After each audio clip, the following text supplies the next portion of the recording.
بسم الله الرحمن الرحيم إن الحمد لله نحمده ونستعينه ونستغفره ونعوذ بالله من شرور أنفسنا وسيئات أعمالنا من يهده الله فلا مضل له ومن يضلل فلا هادي له وأشهد أن لا إله إلا الله وحده لا شريك له وأشهد أن محمدا عبده ورسوله أما بعد. Donc toujours dans l'explication et la traduction du livre Al-Qawl al-Mufid fi Adilat al-Tawhid, Cheikh Mohammed ibn Abdul Wahhab al-Wisabi hafidhahullah ta'ala. La semaine dernière, on avait continué sur le sujet de la foi et cité la preuve que les actes font partie de la foi. On a également lu la fatwa de Al-Lajna al-Da'imah du comité permanent des savants d'Arabie Saoudite, dans laquelle ils ont expliqué le sens de la foi et que la foi chez les savants ce sont des paroles, qawlun wa amalun wa i'tiqad, des paroles, des actes, une croyance, et cette foi augmente en faisant de bonnes actions et diminue lorsque l'on commet de mauvaises actions.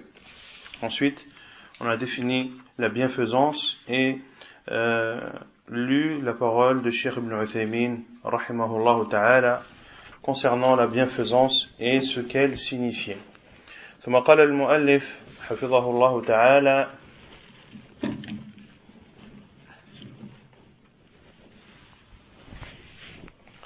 تعريف التوحيد. التوحيد لغة مصدر وحد يوحد أي جعل الشيء واحدا، أي جعل الشيء واحدا.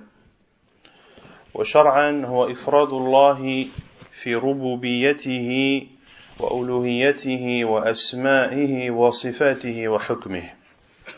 Ensuite, Cheikh Mohammed ibn Abdul Wahhab al-Wisabi hafidhahullah ouvre le chapitre du Tawhid, dans lequel il commence par donner la définition du Tawhid. La définition du Tawhid, la définition linguistique, est le nom d'action wahhada yuwahhidu, unifié. Il a unifié, il unifie, ay ja'ala ash-shay wahida, c'est-à-dire de faire une chose qu'elle soit unique et seule. Et la définition du tawhid shar'an, c'est-à-dire au niveau de la religion, c'est le fait de spécifier Allah subhanahu wa ta'ala et de l'unifier dans la seigneurie, dans sa seigneurie, dans son adoration et dans ses noms et attributs et dans son jugement. C'est-à-dire de considérer Allah azza wa jal seul et unique dans sa seigneurie, c'est-à-dire, et on verra après, que c'est le seul qui est le créateur, c'est le seul pourvoyeur, c'est le seul subhanahu wa ta'ala qui a la faculté de donner la vie et de donner la mort, et également qu'il est le seul dans son adoration, c'est-à-dire que toute adoration doit lui être vouée exclusivement subhanahu wa ta'ala, et également que c'est le seul dans ses noms et attributs, qu'Allah azza wa jalla a les noms les plus beaux et les attributs les plus parfaits, et également dans son jugement, c'est-à-dire qu'Allah azza wa jalla est le seul à juger et le seul détenteur du commandement subhanahu wa ta'ala. ثم قال الشيخ اعلم أخي المسلم وفقني الله وإياك أن الإنسان لا يكون من أهل التوحيد الخالص إلا إذا أفرد الله بجميع أنواع العبادات. قال الله تعالى ألف لام را كتاب أحكمت آياته ثم فصلت من لدن حكيم خبير أن لا تعبدوا إلا الله إنني لكم منه نذير وبشير. وقال تعالى ولقد أرسلنا نوحا إلى قومه إني لكم نذير مبين ألا تعبدوا إلا الله إني أخاف عليكم عذاب يوم أليم. وقال تعالى واذكر أخا عاد إذ أنذر قومه بالأحقاف وقد خلت النذر من بين يديه ومن خلفه ألا تعبدوا إلا الله إني أخاف عليكم عذاب يوم عظيم.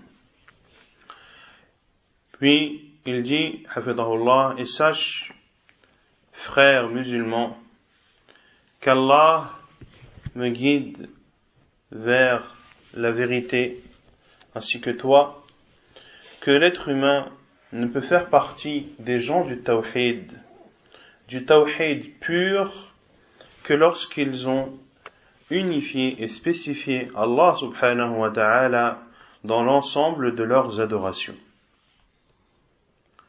dans l'ensemble de ses adorations, en parlant de l'être humain.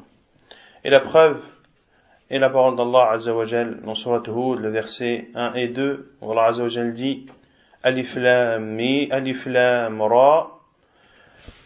C'est un livre dont les versets sont parfaits en style et en sens, émanant d'un sage, min ladun hakimin khabir, d'un sage et parfaitement connaisseur. Qu'est-ce qu'Allah Azza wa Jalla ordonne? De n'adorer qu'Allah. N'adorer qu'Allah.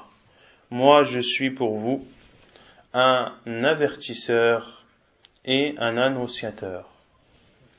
En parlant d'Allah, en parlant du prophète sallallahu alayhi wa ala alihi wa sallam. C'est-à-dire que le prophète sallallahu alayhi wa sallam est venu nous avertir et nous annoncer, nous avertir et nous mettre en garde contre la désobéissance d'Allah subhanahu wa ta'ala et nous annoncer la bonne nouvelle. Celui qui se soumet à Allah azza wa jal, eh bien il aura en récompense le paradis. Et l'autre verset dans lequel Allah subhanahu wa ta'ala dit et nous avons envoyé Nuh à son peuple. Inni lakum nadhirun mubin. Qu'est-ce qu'il leur a dit? Je suis pour vous un avertisseur manifeste. Allah ta'budu illallah. N'adorez qu'Allah, car j'ai peur pour vous d'un châtiment douloureux. Et Allah Azza wa Jal dit dans Surat Al-Ahqaf, le verset 21, et cite Akha Adin, le frère de Ad, et ici qui est voulu? Naam? Wa ila Adin akhahum Houda. Naam. C'est Houd alayhi salam qui est venu. Et cite l'histoire de Houd lorsqu'il a mis en garde son peuple contre Al-Ahqaf, alors que les avertisseurs sont passés avant lui et viendront après lui. Qu'est-ce qu'ils ont dit, tous ces avertisseurs parmi les prophètes et envoyés? N'adorez qu'Allah, car j'ai peur pour vous d'un châtiment immense, car j'ai peur pour vous du châtiment d'un jour immense. ثم قال ولا يكون الإنسان من المتبعين لرسول الله صلى الله عليه وسلم اتباعا صادقا إلا إذا أفرد رسول الله صلى الله عليه وسلم بالمتابعة فكما أننا لا نعبد إلا الله فكذلك لا نتبع إلا رسول الله صلى الله عليه وسلم قال الله تعالى قل إن كنتم تحبون الله فاتبعوني يحببكم الله ويغفر لكم ذنوبكم والله غفور رحيم وقال تعالى فلا وربك لا يؤمنون حتى يحكموك فيما شجر بينهم ثم لا يجدوا في أنفسهم حرجا مما قضيت ويسلموا تسليما. Puis il dit, hafidahullah, et l'être humain ne peut faire partie de ceux qui suivent le prophète sallallahu alayhi wa sallam un suivi véridique et sincère que lorsqu'il aura unifié le prophète sallallahu alayhi wa sallam dans le suivi. C'est-à-dire que comme de la même façon qu'il n'adore rien et personne en dehors d'Allah, eh bien également il ne doit suivre personne en dehors du prophète sallallahu alayhi wa ala alihi wa sallam. Et les preuves dans le Coran sont nombreux. Le cheikh a cité deux versets. Le premier de Surat Al-Imran, le verset 31, dit si vous aimez Allah, alors suivez-moi. Allah vous aimera et vous pardonnera vos péchés, et Allah est le pardonneur et tout miséricordieux. Et l'autre verset Surat An-Nisa, dans lequel Allah Azza wa Jal dit: par ton Seigneur, ils ne seront véritablement croyants, ils ne seront croyants que lorsqu'ils t'auront pris comme juge dans les choses dans lesquelles ils sont en désaccord. Puis, qu'ils ne ressentent ou qu'ils ne trouvent aucune contrainte dans ce que tu auras décrété, وَيُسَلِّمُوا تَسْلِيمًا, et ils s'y soumettront totalement. ثم قال المؤلف حفظه الله أدلة التوحيد. Après avoir donné la définition du tawhid, il donne maintenant les preuves du tawhid. Les preuves du tawhid. قال الله تعالى: قل هو الله أحد الله الصمد لم يلد ولم يولد ولم يكن له كفوا أحد. وقال تعالى: وإذا ذكرت ربك في القرآن وحده ولوا على أدبارهم نفورا. وقال الله تعالى: وإذا ذكر الله وحده اشمأزت قلوب الذين لا يؤمنون بالآخرة وإذا ذكر الذين من دونه إذا هم يستبشرون. وقال تعالى: ذلكم بأنه إذا دعي الله وحده كفرتم وإن يشرك به تؤمنوا فالحكم لله العلي الكبير. Les preuves du tawhid dans le livre d'Allah. Premièrement, Surat Al-Ikhlas, dans laquelle Allah subhanahu wa ta'ala dit, selon le sens, dit: c'est Allah l'unique. Allahu Samad. Comment ils ont traduit Samad en français? Il se suffit à lui-même, l'absolu. Non. Ala kulli hal, c'est celui qui n'a besoin de personne, mais tout le monde a besoin de lui. Lam yalid wa lam yulad. Il n'a pas enfanté et il n'a pas été enfanté. وَلَمْ يَكُنْ لَهُ كُفُوًا أَحَدٌ, et il n'a pas de semblable. Et le verset 46 de Surat Al-Isra: et lorsque tu cites ton Seigneur dans le Coran seul, وَلَّوْ عَلَى أَدْبَارِهِمْ نُفُورًا, ils se sauvent. وقال تعالى: وإذا ذكر الله وحده, et lorsque Allah est cité seul, eh bien, les cœurs de ceux qui ne croient pas tremblent. Les cœurs de ceux qui ne croient pas en l'au-delà tremblent. Et lorsque un autre, وَإِذَا ذُكِرَ الَّذِينَ مِن دُونِهِ, et lorsque les autres divinités, autres qu'Allah, sont citées, alors tu les vois réjouis.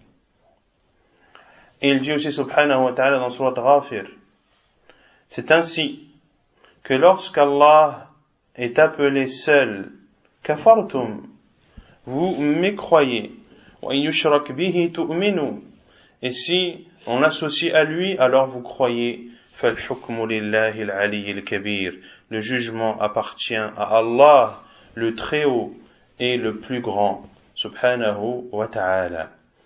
Et les preuves du tawhid, comme le dit Cheikh Mohammed ibn Abdel Wahhab ici, al-shahidu min al-ayat ahadun wa wahdah. Ce sont bien sûr les termes ahad, non, qul huwa Allahu ahad, et également les termes wahdahu, lorsqu'Allah est cité seul et lorsqu'Allah est appelé seul. Ceci sont des preuves du tawhid. Et quant au hadith du prophète sallallahu alayhi wa sallam, وعن ابن عباس رضي الله عنهما أن رسول الله صلى الله عليه وسلم لما بعث معاذا إلى اليمن قال له: إنك تقدم على قوم من أهل الكتاب فليكن أول ما تدعوهم إلى أن يوحدوا الله. رواه البخاري ومسلم، ورواه مسلم عن معاذ بن جبل وعن طارق بن أشيم رضي الله عنه قال: سمعت رسول الله صلى الله عليه وسلم يقول: من وحد الله وكفر بما يعبد من دونه حرم ماله ودمه وحسابه على الله عز وجل. أخرجه مسلم في الإيمان وأحمد. وعن ابن عمر رضي الله عنهما عن النبي صلى الله عليه وسلم قال: بني الإسلام على 5: على أن يوحدوا الله، وإقام الصلاة، وإيتاء الزكاة، وصوم رمضان والحج. وعن رواه البخاري ومسلم، واللفظ له أي لمسلم.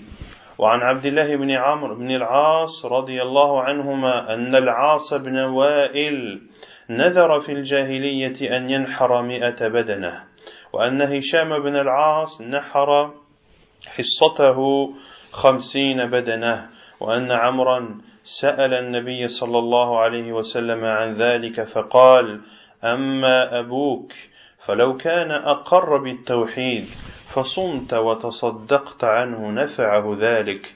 رواه الإمام أحمد وصححه الألباني في السلسلة الصحيحة. قلت أي الشيخ محمد بن عبد الوهاب الوصابي: بل هو حسن. قلت: وفي هذه الأدلة رد على الجهال الذين ينكرون التوحيد. Et quant aux preuves dans les hadiths du prophète sallallahu alayhi wa sallam, le hadith d'Abdullah ibn Abbas, qu'Allah azza wa jalla les agrée, radiyallahu anhuma, dans lequel le prophète sallallahu alayhi wa sallam, lorsqu'il a envoyé Mu'ad ibn Jabal, radiyallahu anhu, au Yémen. Et Mu'ad était l'un des compagnons, un des grands savants parmi les compagnons, radiyallahu anhu. Lorsque le prophète sallallahu alayhi wa sallam l'a envoyé au Yémen afin d'appeler à Allah subhanahu wa ta'ala, le prophète sallallahu alayhi wa sallam lui a dit, en lui donnant des directives: tu vas te rendre chez un peuple qui font partie des gens du livre, que la première chose à laquelle tu vas les appeler soit qu'ils adorent Allah seul et qu'ils unifient Allah subhanahu wa ta'ala. Hadith authentique rapporté par Al-Bukhari et Muslim. Et le hadith de Tariq ibn Hashim radiyallahu anhu qui dit: j'ai entendu l'envoyé d'Allah sallallahu alayhi wa sallam dire: celui qui unifie Allah et mécroit à tout ce qui est adoré en dehors de lui, alors ses biens et son sang sont sacrés et son jugement revient à Allah subhanahu wa ta'ala. Hadith authentique rapporté par Muslim dans son Sahih et rapporté également par l'imam Ahmad dans son Musnad. Et dans le hadith d'Abdullah ibn Umar radiyallahu anhu wa radiyallahu anhuma, d'après le prophète sallallahu alayhi wa sallam, qui a dit: l'islam est basé sur 5. Et dans cette version de Bukhari et Muslim, qu'ils unifient Allah. L'islam est basé sur 5 piliers. Le premier sur le fait d'unifier Allah, d'accomplir la prière, de s'acquitter de la zakat, de jeûner le ramadan et le pèlerinage. Hadith rapporté par le Bukhari et Muslim, mais les termes sont les termes de Muslim dans son Sahih. Et le dernier hadith qu'a cité le Cheikh Mohammed ibn Abdel Wahhab al-Wisabi est le hadith de Abdullah ibn Amr ibn al-As radiyallahu anhuma, qui rapporte que Al-As ibn Wa'il, qui est le père de Amr ibn al-As, du père d'Abdullah ibn Amr ibn al-As, que Al-As ibn Wa'il a fait un vœu dans la période anté-islamique qu'il devait sacrifier 100 chamelles.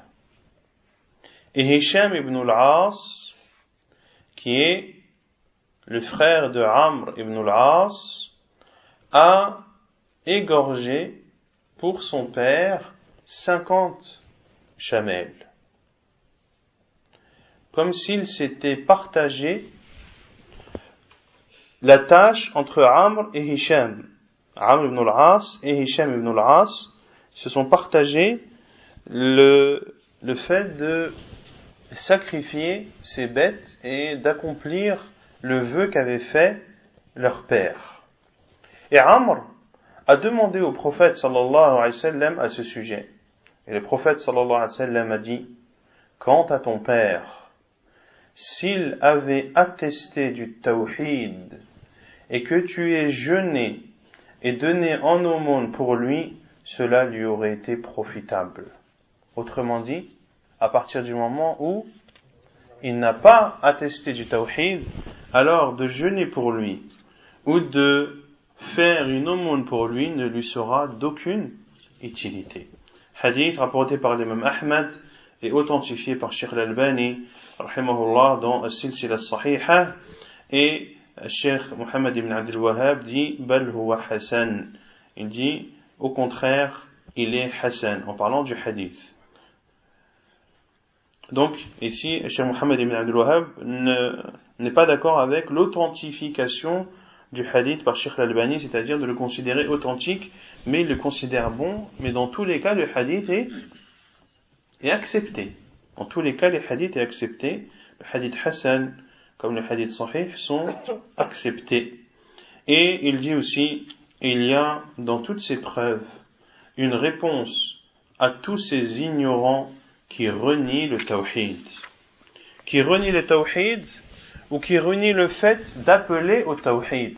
Car certains disent que certains en font beaucoup sur le tawhid et qu'ils ne parlent que du tawhid matin, midi, soir. Ils en parlent pendant des mois et des années, alors que cela ne demande pas autant de temps et que le tawhid peut être enseigné en quelques minutes ou en quelques heures.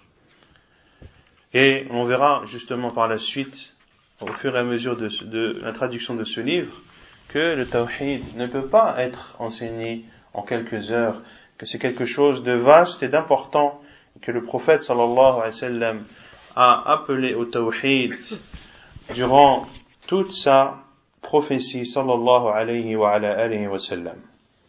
ثم قال المؤلف أقسام التوحيد أربعة اعلم أخي المسلم ثبتني الله وإياك على الحق أن التوحيد ينقسم إلى أربعة أقسام، وهي أولا توحيد الربوبية، وثانيا توحيد الألوهية، وثالثا توحيد الأسماء والصفات، ورابعا توحيد المتابعة. وهذه الأقسام الأربعة كلها موجودة في سورة الفاتحة. Après avoir cité la définition du tawhid, après avoir cité les preuves du tawhid, le cheikh entame le chapitre des différentes catégories de tawhid, qui sont au nombre de 4. Il dit: sache, mon frère musulman, qu'Allah me fasse persister dans la vérité ainsi que toi. Pourquoi est-ce qu'il a commencé par lui et ensuite par nous? C'est pas de l'égoïsme d'invoquer d'abord pour soi et pour les autres? Non? On commence par soi-même et ensuite par les autres. Quelle est la preuve? Non? Ud'ouni astajib lakum. Elle est la preuve que tu commences par toi avant les autres?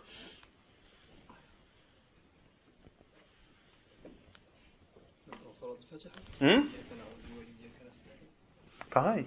C'est toi que nous adorons, c'est toi que c'est à toi que nous demandons l'aide. Il n'y a pas la preuve que tu commences par toi avant les autres.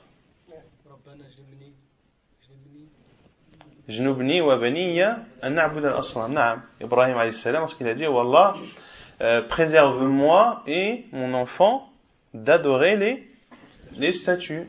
Une autre preuve?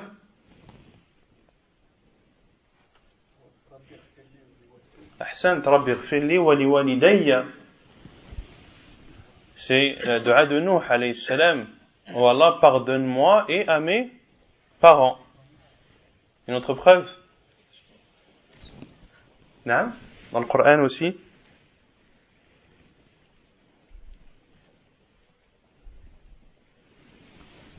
Jawad. Non? Naam, aussi. Rabbi ij'alni muqim as-salat wa min dhurriyyati. Allah fait que j'accomplisse la prière et ma progéniture. Un autre verset?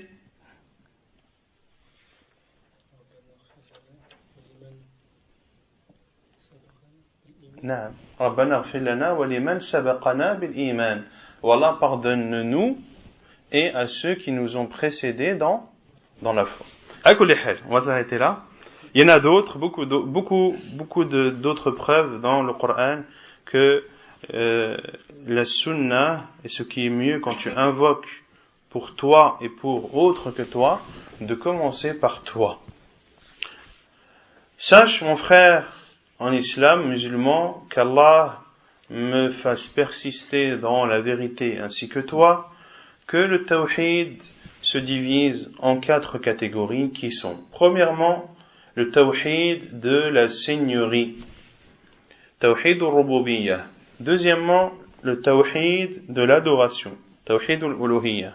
Troisièmement, le tawhid des noms et attributs, tawhid al-asma'i wa sifat. Quatrièmement, tawhid al-mutaba'ah, qui est le tawhid dans le suivi. Et ces 4 catégories sont toutes présentes dans Surat Al-Fatiha. فقوله سبحانه وتعالى بسم الله الرحمن الرحيم فيها توحيد الألوهية وتوحيد الأسماء والصفات. Dans la parole d'Allah Azza wa Jal, نعم وقوله الحمد لله رب العالمين فيها توحيد الألوهية وتوحيد الربوبية وتوحيد الأسماء والصفات. وقوله الرحمن الرحيم مالك يوم الدين فيهما أيضا توحيد الأسماء والصفات وتوحيد الربوبية. وقوله إياك نعبد وإياك نستعين فيها توحيد الألوهية. وقوله اهدنا الصراط المستقيم صراط الذين أنعمت عليهم غير المغضوب عليهم ولا الضالين فيهما توحيد الألوهية وتوحيد المتابعة. Donc, dans le premier verset de Surat Al-Fatiha, dans lequel Allah Azza wa Jal dit Bismillahir Rahmanir Rahim,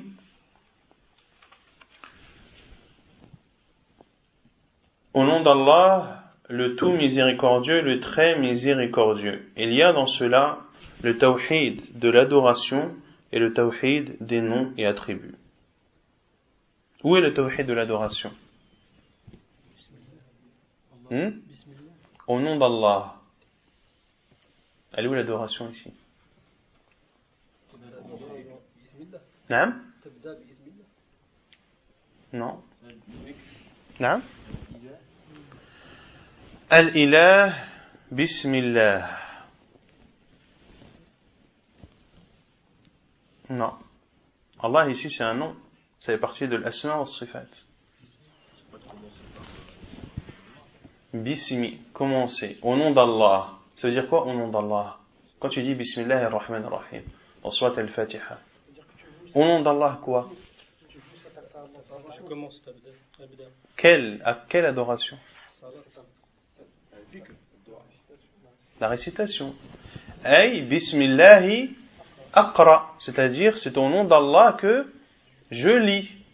Et Al-Qira, est-ce que c'est une adoration? Oui. Donc c'est là où il y a Tawhid al-Uluhiyyah.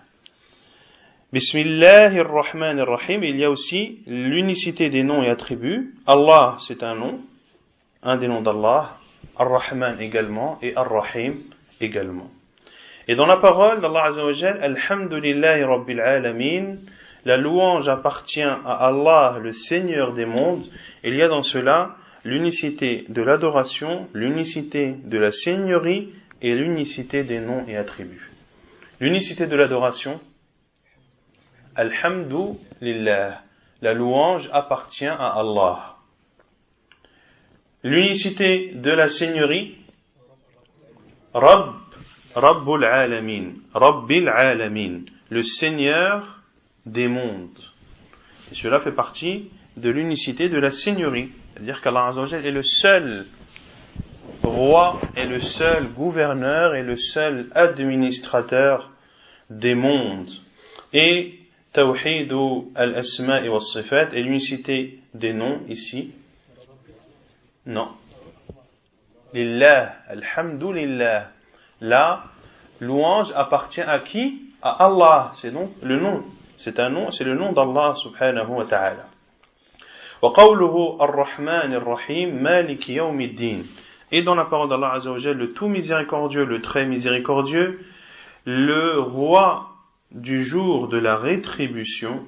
Il y a dans ces deux versets la preuve où il y a dans ces deux versets l'unicité d'Allah dans les noms et attributs et l'unicité d'Allah dans la seigneurie.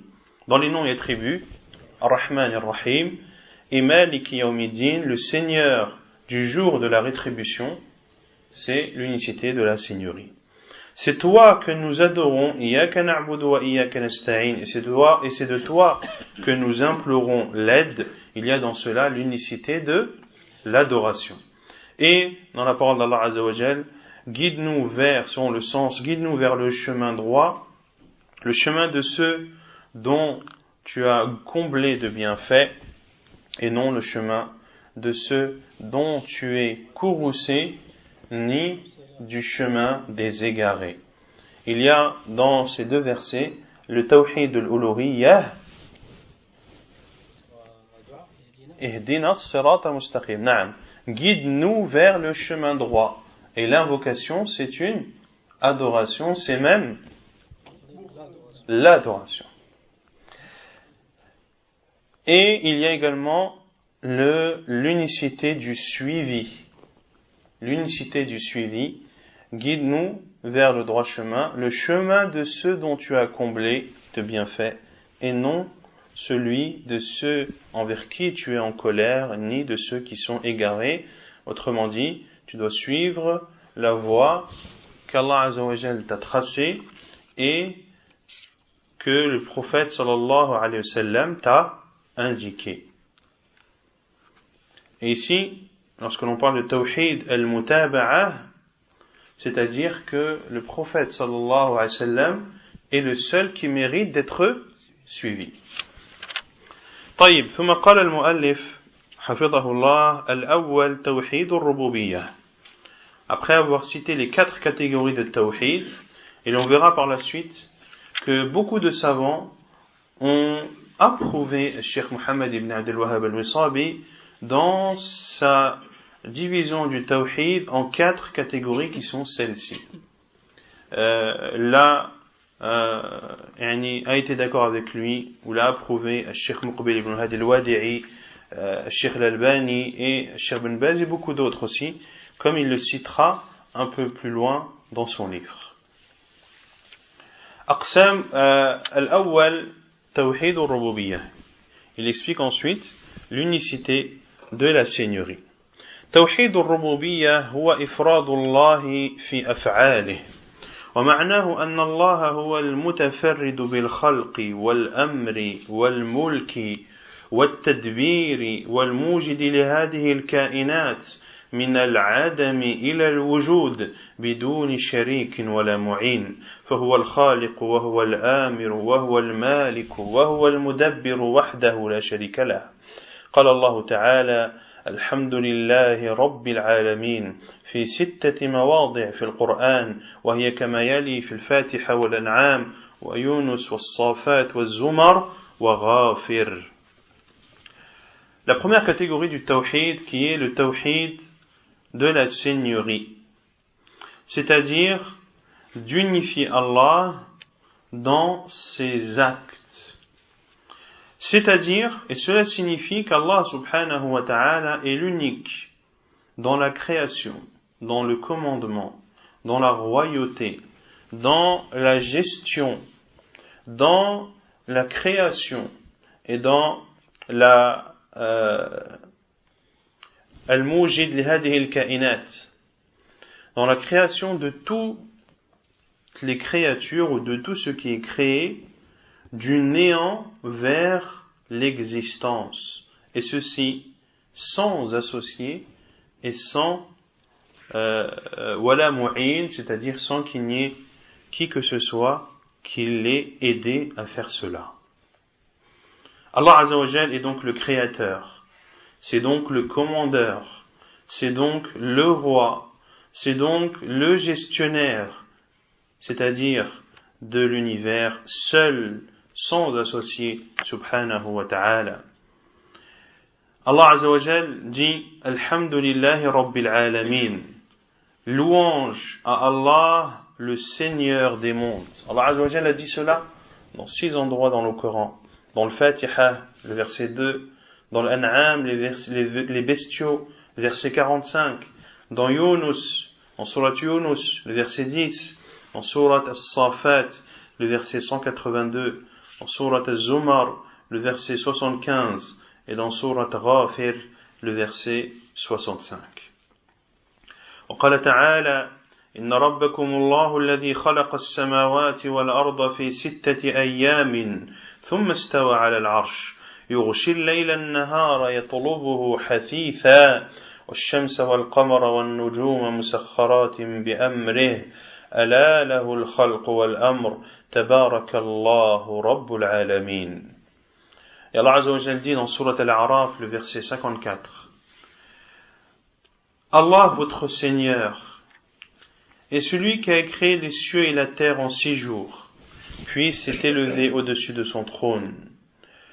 Il recouvre le jour de la nuit qui poursuit celui-ci sans arrêt, c'est-à-dire qui poursuit le jour. De même qu'il a créé le soleil, la lune et les étoiles qui sont soumis à son commandement. Ala lahul khalq wal amr. La création et le commandement lui appartiennent. Gloire à Allah, le Seigneur des mondes. Et on va lire l'explication de Cheikh As-Sa'di rahimahullah sur ce verset, ou de ce verset.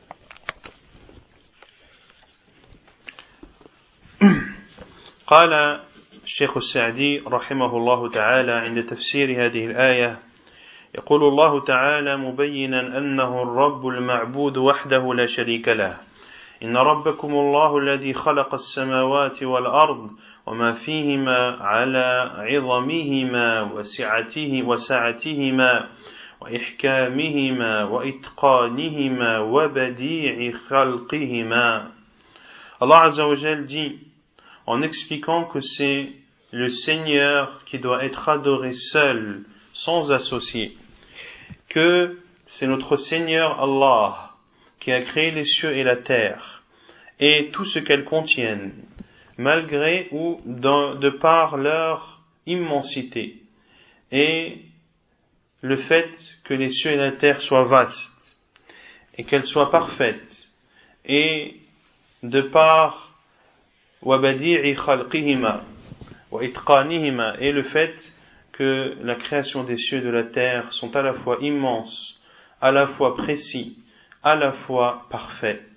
في 6 أيام أولها يوم الأحد وآخرها يوم الجمعة فلما قضاهما وأودع فيهما من أمره ما أودع استوى تبارك وتعالى على العرش العظيم الذي يسع السماوات والأرض وما فيهما وما بينهما استوى استواء يليق بجلاله وعظمته وسلطانه فاستوى على العرش واحتوى على الممالك وأجرى عليهم أحكامه الكونية وأحكامه الدينية ولهذا قال يغشي الليل المظلم.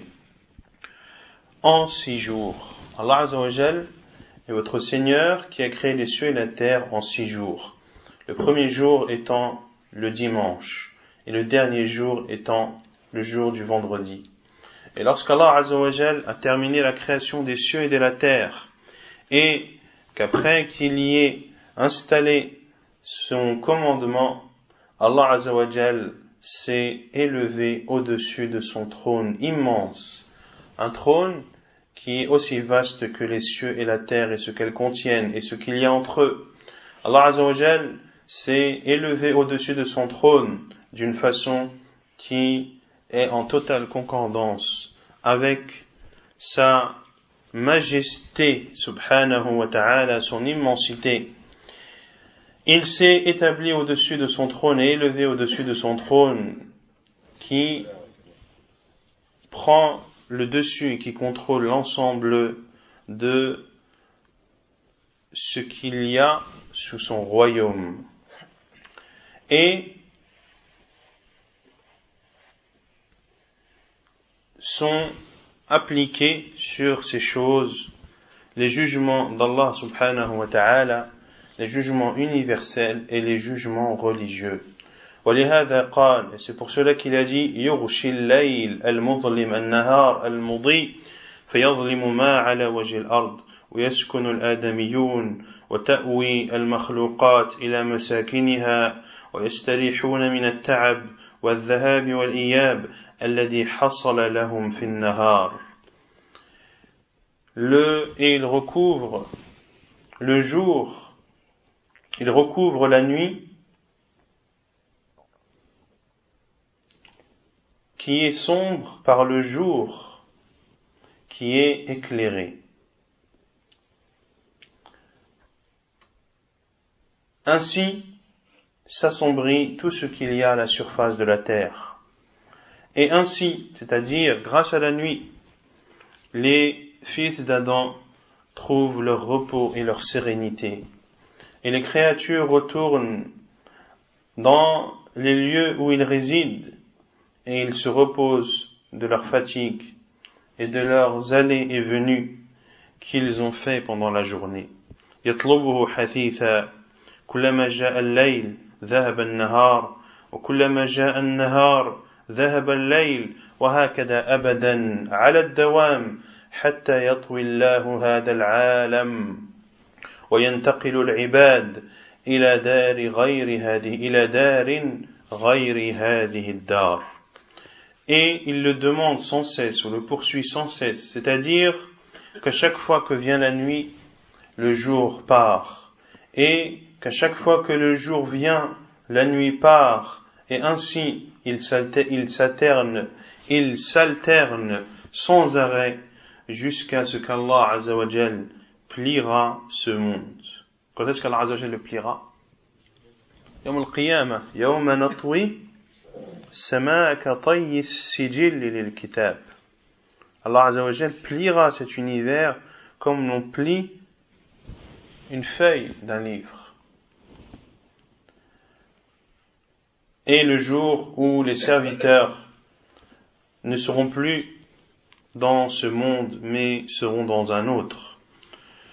والشمس والقمر والنجوم مسخرات بأمره أي بتسخيره وتدبيره الدال على ما له من أوصاف الكمال فخلقها وعظمها دال على كمال قدرته وما فيها من الإحكام والانتظام والإتقان دال على كمال حكمته وما فيهما من المنافع والمصالح الضرورية وما دونها دال على سعة رحمته وعلمه وأنه الإله الحق الذي لا تنبغي العبادة إلا له. Ainsi que le soleil, la lune et les étoiles qui sont soumis à son commandement. C'est-à-dire qu'Allah Azza wa Jal, comme il a créé les cieux et la terre, il a également créé le soleil, la lune, les étoiles, et que tout ceci est soumis à son commandement. C'est-à-dire que c'est Allah Azza wa Jal qui décide, et c'est Allah Azza wa Jal qui dirige toutes ces créatures, qui prouve qu'Allah Azza wa Jal est parfait. Et l'immensité de ces créatures prouve l'immense capacité d'Allah subhanahu wa ta'ala. Et ce qu'il y a dans ces créatures comme sagesse, comme intizam, comment traduire ça? Comme organisation minutieuse, cela prouve la sagesse parfaite d'Allah subhanahu wa ta'ala. Et ce qu'il y a dans ces créatures comme bienfaits qui sont essentiels ou non essentiels prouvent l'immense miséricorde et la science parfaite d'Allah subhanahu wa ta'ala.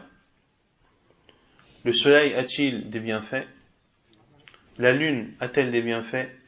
Les étoiles ont-elles des bienfaits? Oui, tout ceci prouve la grande miséricorde d'Allah subhanahu wa ta'ala, car s'il n'y avait pas le soleil, l'être humain ne pourrait vivre. Et s'il n'y avait pas la lune, est-ce que l'être humain pourrait vivre? Non? Non, sûrement pas, car, et ça beaucoup de gens ne le savent pas, de la lune dépendent beaucoup de choses, ne serait-ce que les marées. Non. Et les étoiles sont-elles essentielles pour l'existence de l'être humain? Oui ou non? Est-ce qu'il y a des bienfaits dans les étoiles? Voilà, il y a trois choses, trois bienfaits des étoiles qu'Allah Azza wa Jalla a cité dans le Coran. La première, elles embellissent le ciel. La deuxième, ja'alnaha rujuman lish-shayatin, elles sont une lapidation pour les diables. Wa alamat wa bin najmi yahtadun, et par les étoiles ils se guident. Donc il y a des bienfaits qui ne sont pas essentiels, c'est-à-dire qui ne remettent pas en cause l'existence même de l'être humain. C'est cela que Cheikh Sa'di rahimahullah a dit wal masalih ad-daruriyya wa ma dunaha, et des bienfaits qui sont essentiels et d'autres qui ne le sont pas. Même s'ils sont importants, ils ne sont pas essentiels. Tout ceci prouve qu'Allah Azza wa Jal est l'unique et la divinité véridique, et que l'adoration doit lui être vouée à lui subhanahu wa ta'ala. ألا له الخلق والأمر أي له الخلق الذي صدرت عنه جميع المخلوقات علويها وسفليها أعيانها وأوصافها وأفعالها والأمر المتضمن للشرائع والنبوات فالخلق يتضمن أحكامه الكونية القدرية والأمر يتضمن أحكامه الدينية وثم أحكام الجزاء وذلك يكون في دار البقاء. ألا له الخلق والأمر, c'est à lui qu'appartient la création et le commandement. Et Cheikh Sa'di rahimahullah dit que la création, c'est-à-dire que tous les commandements universels sont sous le contrôle d'Allah subhanahu wa ta'ala. Et le commandement, ceci, c'est-à-dire le commandement religieux, et également en découle la récompense et le châtiment qui aura lieu dans la vie de l'au-delà. Tabarakallah, ay azuma wa ta'ala, wa kathura khayruhu wa ihsanuhu, fatabaraka fi nafsihi, li'azamati awsafihi wa kamaliha, wa baraka fi ghayrihi بإحلال الخير الجزيل والبر الكثير فكل بركة في الكون من آثار رحمته ولهذا قال تبارك الله رب العالمين. Gloire à Allah, c'est-à-dire qu'il soit glorifié et exalté subhanahu wa ta'ala, et ses biens sont innombrables. Ainsi, il est exalté en soi de par sa perfection subhanahu wa ta'ala, et également Allah Azza wa Jal donne la bénédiction dans autre que lui en diffusant le bien, et toute bénédiction qu'il y a dans cet univers eh bien fait partie de la miséricorde d'Allah subhanahu wa ta'ala. Pour cela qu'il a dit gloire à Allah, le Seigneur des mondes, c'est-à-dire que les mondes profitent et sont atteints de la bénédiction d'Allah subhanahu wa ta'ala. ثم قال المؤلف حفظه الله وقال تعالى مالك يوم الدين, le Seigneur et le roi du jour de la rétribution. وقال تعالى قل أعوذ برب الناس ملك الناس. Et Allah Azza wa Jalla dit dans Surat An-Nas, dit, je demande la protection du Seigneur des gens, le roi des gens. Et il dit aussi subhanahu wa ta'ala yudabbiru al-amra min as-sama'i wal-ard ila al-ard thumma ya'ruju ilayhi fi yawmin kana miqdaruhu alf sanatin mimma ta'uddun. Du ciel à la terre, il administre le commandement. C'est-à-dire que le commandement vient du ciel et va vers la terre, le commandement d'Allah subhanahu wa ta'ala, et ceci est une des preuves qu'Allah Azza wa Jal est au-dessus de ses créatures, car le commandement vient des cieux et va vers la terre. ثم يعرج إليه في يوم كان مقداره ألف سنة مما تعدون. Et ensuite ce commandement reviendra à Allah subhanahu wa ta'ala en le jour qui équivaut à 1000 années de ce que l'on compte. C'est-à-dire que ce commandement reviendra à Allah subhanahu wa ta'ala et remontera vers lui. Et ceci est également une preuve qu'Allah Azza wa Jal est au-dessus de ses créatures, car le commandement s'élèvera vers lui. Ya'ruju, c'est-à-dire il s'élèvera vers lui le jour du jugement. وقال تعالى ومن يدبر الأمر فسيقولون الله فقل أفلا تتقون. Et Allah Azza wa Jalla dit dans Surat Yunus, et qui administre le commandement, ils diront c'est Allah. Dit, pourquoi alors ne le craignez-vous pas? Et Allah Azza wa Jalla dit également dans Surat Al-Mulk, Tabaraka alladhi biyadihi al-mulk wa huwa ala kulli shay'in qadir. Gloire à celui qui détient le royaume et celui qui est capable de toutes choses. Et il dit aussi subhanahu wa ta'ala en Surat Al-Mu'minun, les versets 88 et 89, dit Man biyadihi malakutu kulli shay, qui dans sa main détient la royauté absolue de toutes choses, wa huwa yujiru wa la yujaru alayhi, et qui protège et n'a pas besoin d'être protégé. Yujir wa la yujaru alayhi, les savants ont donné plusieurs explications de cette parole. Certains ont dit, comme cela est traduit dans le Mus'haf en français, c'est lui qui protège et n'a pas besoin d'être protégé. D'autres ont dit ay yamna' wa la yumna' minhu, c'est-à-dire que c'est Allah Azza wa Jal qui empêche de faire quelque chose et personne ne saurait empêcher ce qu'il a décrété. Et d'autres ont dit yujir ay yu'amminu man sha' wa la yujaru alayhi ay la yu'ammanu man akhafah, c'est-à-dire yujir, c'est-à-dire qu'il comment dire yu'ammin,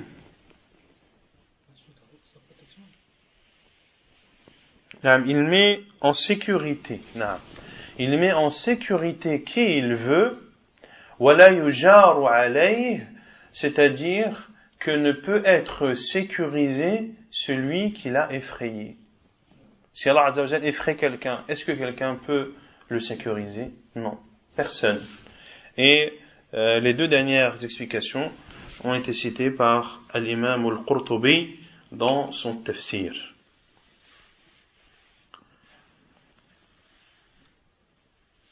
Et on va lire وهو يجير ولا يجار عليه, et qui protège et n'a pas besoin d'être protégé. Si vous le savez, dites-le. سيقولون لله, ils diront c'est Allah. Dis, comment donc se fait-il que vous soyez ensorcelés? قل فأنا تسحرون. قال الشيخ السعدي رحمه الله تعالى عند تفسير هذه الآية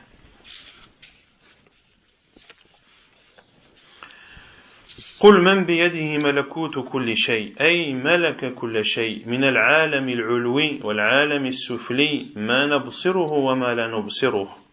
وملكوت صيغة مبالغة بمعنى الملك, وهو يجير عباده من الشر ويدفع عنهم المكاره ويحفظهم مما يضرهم.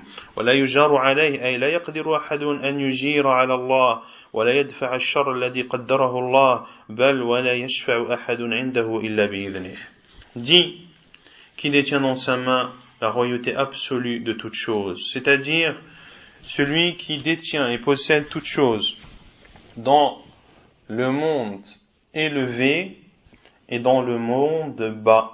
Le monde élevé, c'est-à-dire tout ce qu'il y a dans les cieux, et le monde bas, tout ce qu'il y a dans les terres. Ce que l'on voit et ce que l'on ne voit pas. Et ce que l'on voit est ridicule par rapport à ce que l'on ne voit pas. Ce que tu vois dans cette terre, en considérant que c'est immense et gigantesque, et que cela appartient à Allah Azza wa Jal, sache que ce n'est rien par rapport à ce que tu ne vois pas. Wa malakut siratu mubalagha, et malakut, c'est-à-dire la royauté absolue, c'est-à-dire la royauté. Wa huwa yujir, et il protège ses serviteurs du mal et repousse d'eux le mal et tout ce qui est répugnant et détestable, et il les protège de ce qui pourrait leur porter atteinte. Wala yujaru alayhi, et il n'a pas besoin où il dit c'est-à-dire que personne ne peut se sauver d'Allah et que personne ne peut repousser un mal qu'Allah Azza wa Jal a décrété, et même personne ne peut intercéder chez Allah qu'après son autorisation.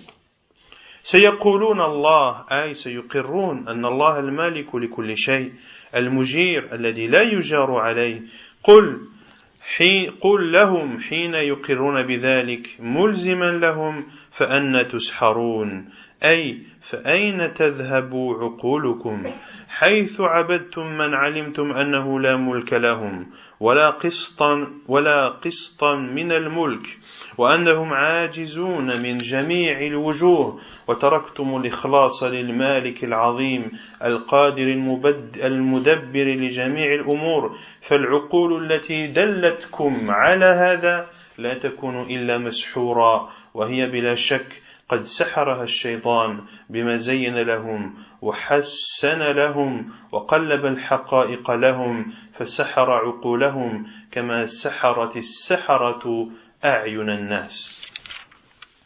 Puis il dit, rahimahullah, ils diront c'est Allah, c'est-à-dire ils admettront et approuveront qu'Allah subhanahu wa ta'ala est celui qui possède toutes choses et qu'Allah azza wa jal est celui qui protège et que personne ne peut repousser ce qu'Allah azza wa jal a décrété. Dis, c'est-à-dire lorsqu'ils auront admis cela, dis-leur, pourquoi alors êtes-vous ensorcelés? C'est-à-dire, où est passée votre raison lorsque vous avez adoré des personnes ou des choses dont vous savez qu'elles ne possèdent rien et qu'elles ne possèdent ni la royauté ni même une partie de la royauté, et que ces choses ou ces personnes que vous adorez sont incapables et sont imparfaites dans tous les sens du mot, et vous avez délaissé la sincérité et l'adoration du roi, de l'immense, de celui qui est capable de toutes choses, du gouverneur de toutes choses. Les raisons qui vous ont poussé à faire cela, c'est-à-dire à adorer autre qu'Allah, ne peuvent être que des raisons ensorcelées, et elles sont sans aucun doute ensorcelés par le diable qui a embelli cela pour eux et a rendu cela bien pour eux et qui a changé la réalité des choses pour eux et qui a ensorcelé leur raison comme les sorciers ensorcellent les yeux des gens. ثم قال المؤلف حفظه الله قلت ولم ينكر هذا القسم أحد إلا فرعون والنمرود والدهرية قديما والشيوعية حديثا والمنكر له يعتبر كافرا ملحدا. Et je dis, c'est-à-dire Cheikh Mohammed ibn Abdel Wahhab al-Wisabi, et ne renie cette catégorie du tawhid que Pharaon An-Namrud. Qui est An-Namrud? Naam? Nimrod. Naam, à l'époque d'Ibrahim, qu'est-ce qu'il a dit?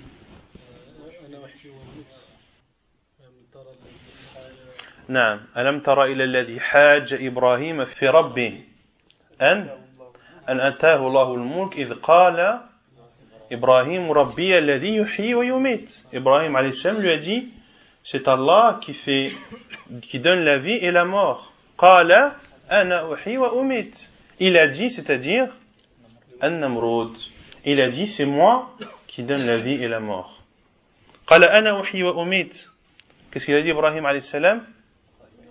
قال فإن الله يأتي بالشمس من المغرب فأتي بها فإن الله يأتي بالشمس من المشرق فأتي بها من المغرب فبهت الذي كفر. Et Ibrahim alayhi salam lui a dit qu'Allah Azza wa Jal est celui qui apporte le soleil de l'Occident, de l'Orient, fait-la apporter de l'Occident. فَبُهِتَ الَّذِي كَفَرَ. Ainsi, celui qui a mécru est resté bouche bée, est resté impuissant, car il ne peut pas faire cela. Est-ce qu'il est capable de faire lever le soleil de l'endroit où il se couche? Non. Il n'y a qu'Allah subhanahu wa ta'ala qui est capable de faire cela. Et An-Namrud, dans cette réponse qu'il a donnée à Ibrahim alayhi salam, il a renié quelle unicité? Tawhid al-Rububiyya, car il a dit Ana uhyi wa umit, c'est moi qui donne la vie et qui donne la mort. Et Pharaon a dit bien plus que cela. Ana rabbukumul a'la, c'est moi votre Seigneur le Très-Haut. Donc, Namrud, Pharaon, Ad-Dahriyya, qui sont les athéismes ou les matérialistes qui ne croient que en ce qu'ils voient. Je ne crois que en ce que je vois. Comme je ne vois pas de Dieu, alors pour moi il n'y a pas de Dieu. Wa ash-shuyu'iyya, les communistes qui, dans leur idéologie, bien sûr, ne croient en aucun Dieu et aucun créateur. Et celui qui renie ce tawhid de ar-rububiyya est à la fois mécréant et athée. Il est à la fois mécréant et athée. Athée, c'est celui qui ne croit en rien. Et si tu ne crois en rien, automatiquement, tu mécrois en Allah subhanahu wa ta'ala. ونكتفي بهذا القدر وسبحانك اللهم وبحمدك أشهد أن لا إله إلا أنت أستغفرك وأتوب إليك.